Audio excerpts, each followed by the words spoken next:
추수감사주일, 이 주일날에 하나님께서 우리 모든 교우들에게 감사의 제목이 넘치게 하시기를 주의 이름으로 축원합니다. 아멘. 어떤 사람은 간지럼을 아주 잘 타는 사람이 있는 반면에 어떤 사람은 간지럼을 전혀 안 타는 사람도 있습니다. 간지럼을 안 타는 사람은 온몸에 손을 갖다 대도 전혀 내색을 하질 않습니다. 발바닥을 간질러도 겨드랑이 밑에 손을 갖다 넣어도 아무런 감각이 없는 그런 사람이 있어요. 그 반면에 예민한 사람은 겨드랑이 곁에 손만 갖다 대도 아주 짜들어져서 도망을 가는 그런 사람도 있습니다. 보통 남성보다 여성이 더 예민하다고 하고요, 어른들보다 아이들이 아주 예민하다고 그럽니다. 그러니까 다시 말해서 감각이 신체적인 감각이 아주 예민한 사람이 있는 반면에 감각이 둔한, 신체적인 감각이 그렇게 둔한 사람이 있다 하는 이야기입니다. 오늘 성경 말씀에는 하나님의 은혜에 대해서 민감한 사람이 있는가 하면은 하나님의 은혜에 대해서 아주 무감각한 사람이 있다, 그런 말씀을 해주고 있습니다. 10명의 나병 환자가 있었습니다. 저 갈릴리와 사마리아 지역에 나병에 걸린 사람들이 모여서 삶을 살았습니다. 요즘에는 나병도 피부병에 불과할 정도로 치유가 됩니다. 그런데 옛날에는 문둥병이다 그렇게 불러서 아주 무서운 불치의 병 중에 하나였습니다. 이 병은 그 병균이 피부와 신경에 침범을 해서 신경 조직을 변형시키는 그런 병입니다. 신경에 침범이 되기 때문에 감각이 없어져 버리는 거예요. 사람이 감각을 느껴야 되는데 감각을 못 느끼고 살아가는 것입니다. 그래서 이 병에 걸리게 되면은 바늘로 찔러도 피가 나도 통증을 못 느끼는 것입니다. 그렇게 해서 심해지면은 나중에는 손가락도 떨어져 나가고 코도 삐뚤어지고 아주 무서운 질병이 이 나병이었던 것입니다. 그래서 옛날에는 이 병에 걸리게 되면은 죽을 때까지 신체가 하나 떨어져 나가는 그런 무서운 병, 더구나 외형상으로 드러나는 질병이다 보니까 탁 보면은 아유 저 사람 나병 환자구나, 금방 알아보니까 사람들이 피해서 도망을 갈 뿐만 아니라 전염이 되기 때문에 가까이 가려고 하질 않는 것입니다. 우리나라에서도 옛날에 저 소록도라는 섬에, 그러니까 육지로부터 멀리 떨어져 있는 섬에다가 따로 격리를 해서 수용시설을 갖추어서 그런 시설이 있었습니다.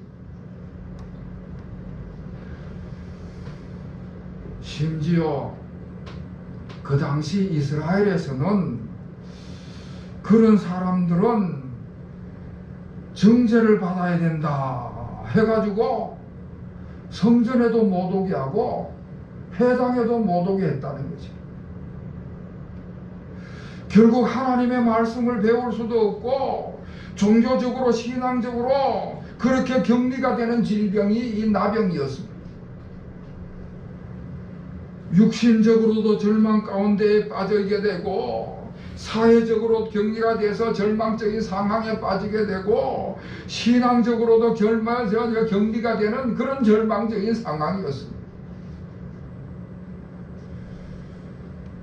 여러분, 그런 절망 가운데 있던 사람들이 예수님을 만나게 됐습니다. 사람들한테 가까이 갈 수가 없기 때문에 멀리 서서 소리를 질렀습니다. 나병 환자 10명이 예수님을 만나게 될 때 멀리 서서 소리를 높여서 예수님께 간청을 했다. 오늘 13절 말씀에 보면은 예수 선생님이요, 우리를 불쌍히 여겨 주시옵소서, 그렇게 부르짖는 장면이 나옵니다. 그러니까 다시 말하면은 아주 짧은 기도를 드리는 것입니다. 예수님, 예수님, 나를 불쌍히 여겨 주시옵소서. 나를 불쌍히 여겨 주시옵소서. 제가 여러 번 말씀을 드렸습니다마는 예수기도입니다. 얼마 전에도 제가 어느 성도님에게 이 기도문을 문자로 보내드리면서 기도하라고 가르쳐 줬어요. 왜냐하면 고난이 닥치고 마음이 낙심이 돼서 기도할 의지를 잃어버리지 않았나, 기도할 믿음을 잃어버리고 무슨 기도를 어떻게 해야 될지 몰라서 낙심하고 있지 않겠나 하는 생각이 들어가지고 이 예수 기도를 알려줬어요. 살아계신 하나님 아들 주 예수 그리스도의 나를 불쌍히 여겨 주시옵소서. 살아계신 하나님 아들 주 예수 그리스도의 나를 불쌍히 여겨 주시옵소서. 기도가 짧기 때문에 계속 반복해서 기도를 할 수가 있는 것이지. 아마 여기서도 이 10명의 나병 환자들이 예수님을 한 번만 부르지는 않았을 것입니다. 간절한 마음으로 반복해서 예수님께 계속 부르짖었을 것입니다. 여러분, 우리 기도의 가장 기본적인 태도는 불쌍히 여겨달라고 하는 것이 가장 기본적인 태도입니다. 하나님 아버지, 나는 연약합니다. 주님이시여, 나는 부족합니다. 나는 죄인입니다. 그래서 나를 불쌍히 여겨 주시옵소서. 겸손히 낮아져서 우리 주님의 권능에만 전적으로 의지하고 주님의 긍휼을 기다리고 주님의 그 은혜를 기다릴 수밖에 없는, 나는 그런 불쌍한 존재입니다 하는 것이 우리 기도의 가장 기본적인 태도인 것입니다. 어떤 영성학자는 주 예수여 나를 불쌍히 여겨 주시옵소서 하는 이 예수 기도를 계속해서 반복적으로 기도를 하면은 마치 사다리를 한 계단 한 계단 올라가듯이 하나님께 가까이 나아가는 것과 같다, 그렇게 이야기를 합니다. 그렇게 하나님 앞에 부르짖어 간구할 때 우리 예수님께서 그 기도에 응답하시는 줄로 믿습니다. 할렐루야. 오늘 본문 말씀에서는 예수님께서 이 사람들을 치료하는 방법이 좀 달랐어요.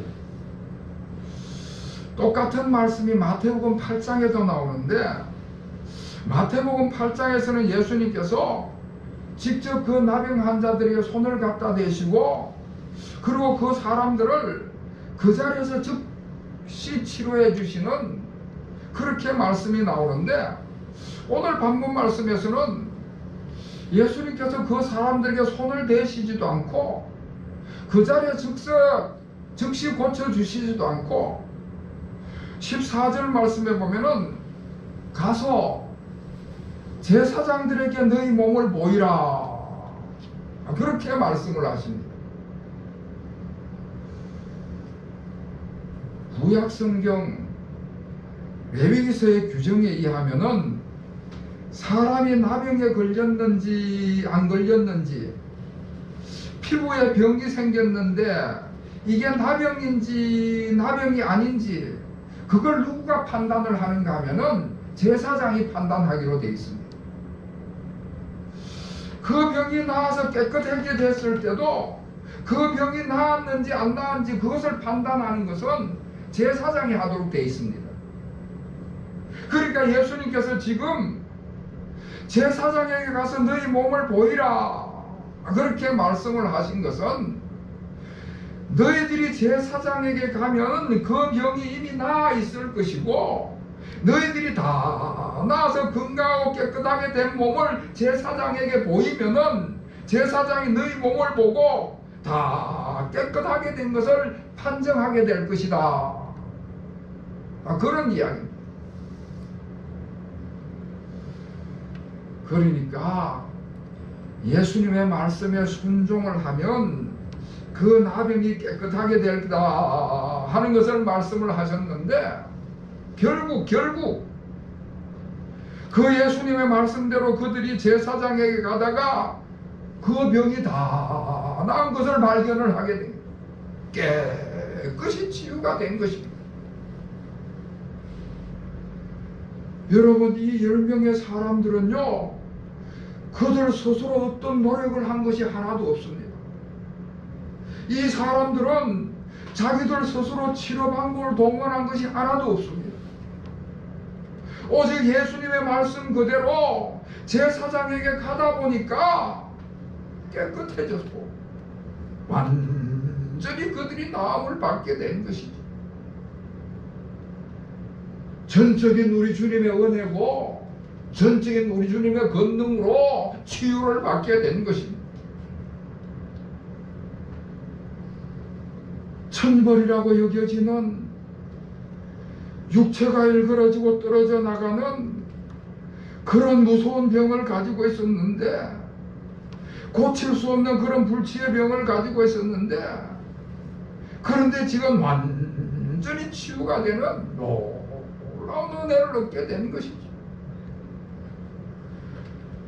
가족으로부터, 고향으로부터, 사회로부터 떨어져서 외롭게 살아갈 수밖에 없는 그런 상황이었는데, 이제 깨끗하게 돼서 가정으로 돌아갈 수 있고 고향으로 돌아갈 수 있고 가족들과 친구들을 만나서 같이 교제할 수 있는 그런 놀라운 은혜를 받게 된 것입니다. 이제는 얼마든지 성전에도 가고 회당에도 가서 하나님 앞에 예배드리고 하나님의 말씀도 배울 수 있는 그런 놀라운 은혜를 받게 된 것입니다. 지금까지 말할 수 없는 절망 가운데서 살았지만은 죽은 것 같은 삶을 살아왔는데, 이제는 치유를 받고 희망찬 새 삶을 살아갈 수 있는 그런 놀라운 은혜를 받게 된 것입니다.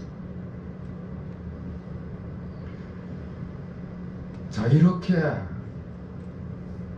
놀라운 은혜를 받았는데, 이 은혜를 받은 사람들의 반응하는 태도가 둘로 갈라졌습니다.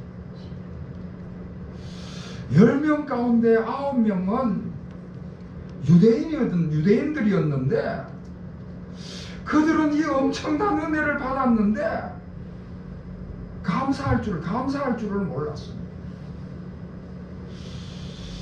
아마 그 사람들의 입장에서 생각을 해보면은 예수님께서 손을 대서 기도를 해주셨다든지 그 자리에서 즉시 치유를 해주셨다든지 그러지 않았기 때문에 이게 예수님이 고쳐주신 건가, 그런 생각을 했을 수도 있겠지요. 가다가 보니까 이게 나았으니까, 이게 언제 나았는지가 불분명하니까 예수님 앞에서 나았다면은 예수님이 치유해 주신 걸로 믿겠는데 가다가 나왔으니까 언제 나왔는지 모르니까 이게 예수님이 진짜 고쳐주신 것인지 이게 저절로 나은 것인지 명확한 증거가 없다, 이렇게 되는 것입니다. 이건 틀림없이 예수님의 은혜로 고쳐주신 것이다, 그렇게 받아들이면 끝인데 그렇게 생각이 안 드니까 과연 예수님이 고쳐주신 것인가, 이게 저절로 나아진 것인가, 명확한 증거가 없다 보니까 이 사람들이 병 나은 것에 대한 은혜를 인정하지 못하고 그의 우연히 그렇게 된 것이지 하는 생각을 했을 수도 있다는 것이지. 여러분, 우리도 삶을 살아가다 보면요, 이런 경우를 겪을 때가 있습니다. 우리도 어떤 중대한 문제를 만났는데 그 중대한 문제를 두고 기도하던 가운데에 그 중대한 문제가 해결이 됐어요. 그런데 그 중대한 문제가 언제 해결됐는지 그게 불분명할 때가 있는 것입니다.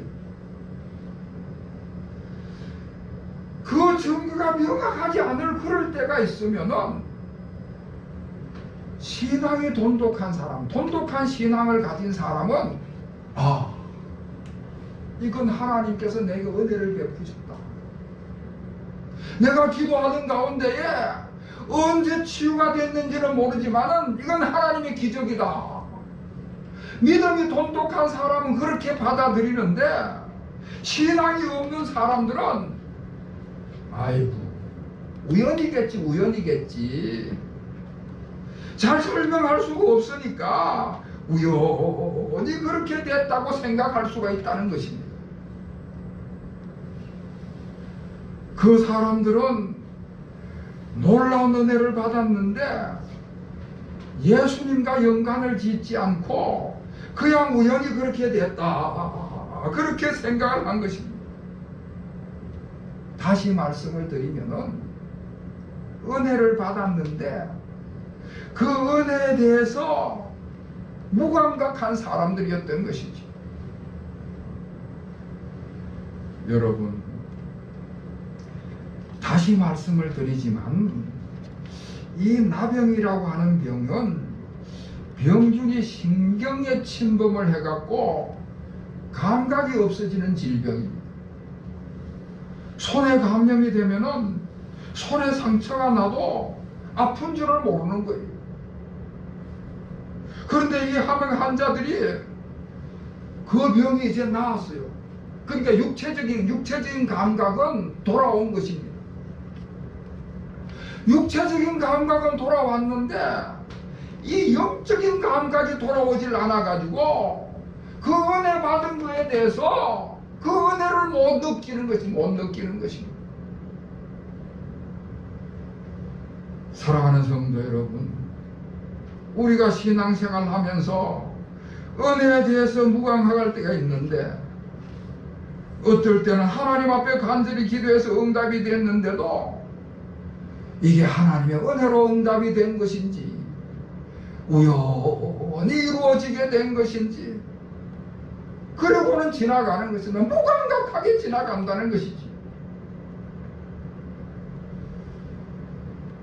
심리학자들에 의하면은 우리 사람들의 일생 중에서 가장 불평불만이 많을 때가 사춘기 때라고 그럽니다.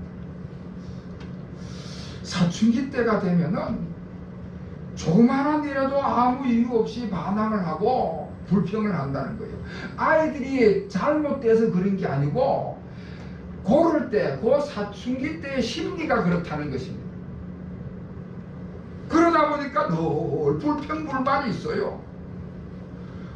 부모님께서 먹을 것, 입을 것, 학비 다 대줘가면서 사랑으로 키워도 감사할 줄을 모른다는 것입니다. 항상 불만이 있어서 우리 집은 왜 이러냐 그러고 나한테만 왜 그러냐 그러고 그런다는 것입니다. 기껏 아침 잘 차려가지고 밥 먹고 학교 가라고 그러면은 왜 일찍 깨웠냐고 밥 먹으라고 그런다고 화를 내고요. 지저분한 방 청소 깨끗하게 해줬는데 왜 남의 물건 건드렸냐고 그렇게 짜증을 낸다는 것입니다. 왜 그러냐 왜 그러느냐. 사춘기 때는 아직 미숙해서 그 인격이 아주 어리고 미숙하다 보니까 은혜를 모르고 감사할 줄 모른다는 것입니다. 우리 사람이 미숙하고 어리면은 감사할 줄 모르는 것입니다. 자, 그런데 감사하는 한 사람이 있었습니다. 많은 사람이 감사하지를 못했는데 한 사람 감사하는 사람이 있었습니다. 여러분 15절 16절 말씀 15절 16절 우리 다 같이 읽겠습니다. 시작. 그 중에 한 사람이 자기가 나은 것을 보고 큰 소리로 하나님께 영광을 돌리며 돌아와 예수의 발 아래 엎드려 감사하니 그는 사마리아 사람이라. 아멘. 한 사람 사마리아 사람만 병이 나았을 때 그것이 기적이고 우리 주님의 권능으로 된 것이고 우리 주님의 은혜라는 것을 알았습니다.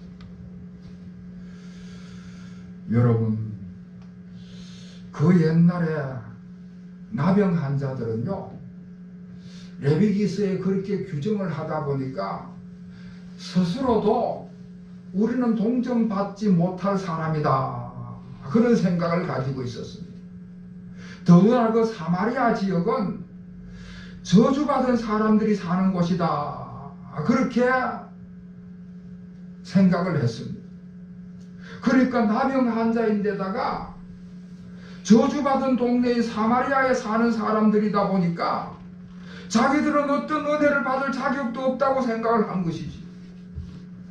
그런데 예수님으로부터 은혜 받을 자격이 없는 그들이 놀라운 은혜를 받고 나니까 얼마나 그 마음에 감사가 일어났는지, 그래서 그 감사를 깨닫고는 예수님 앞에 돌아와서 그렇게 엎드려서 감사를 하는 것입니다.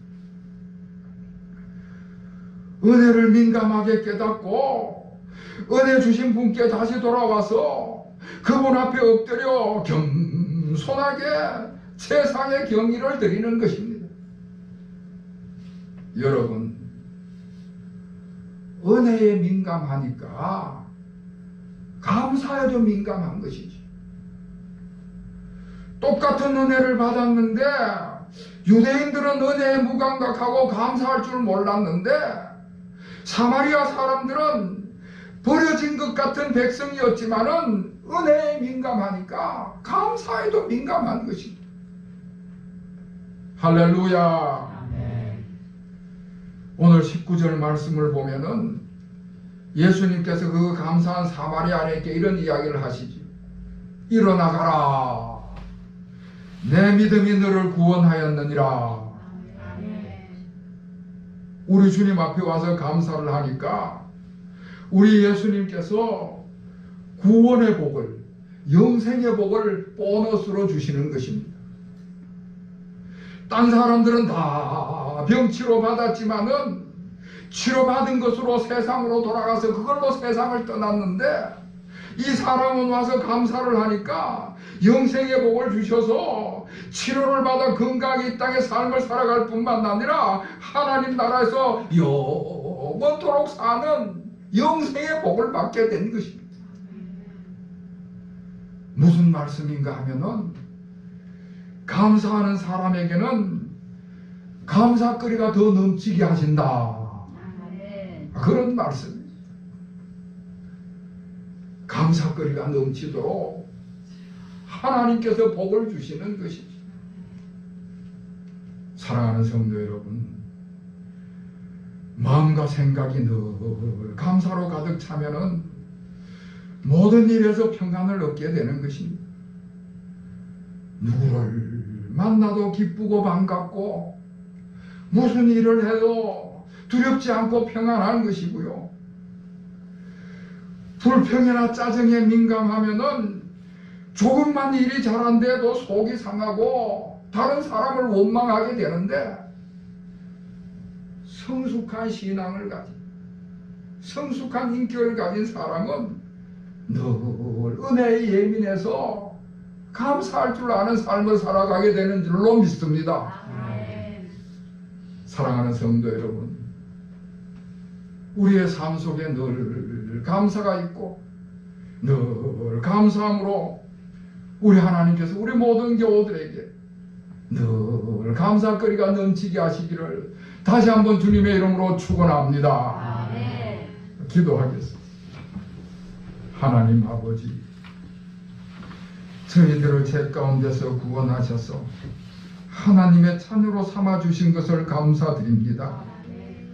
하나님을 나의 아버지로 섬기고 예수님을 나의 주님으로 모시고 성령의 보살핌 속에서 삶을 살아가게 하신 것을 참으로 감사를 드립니다.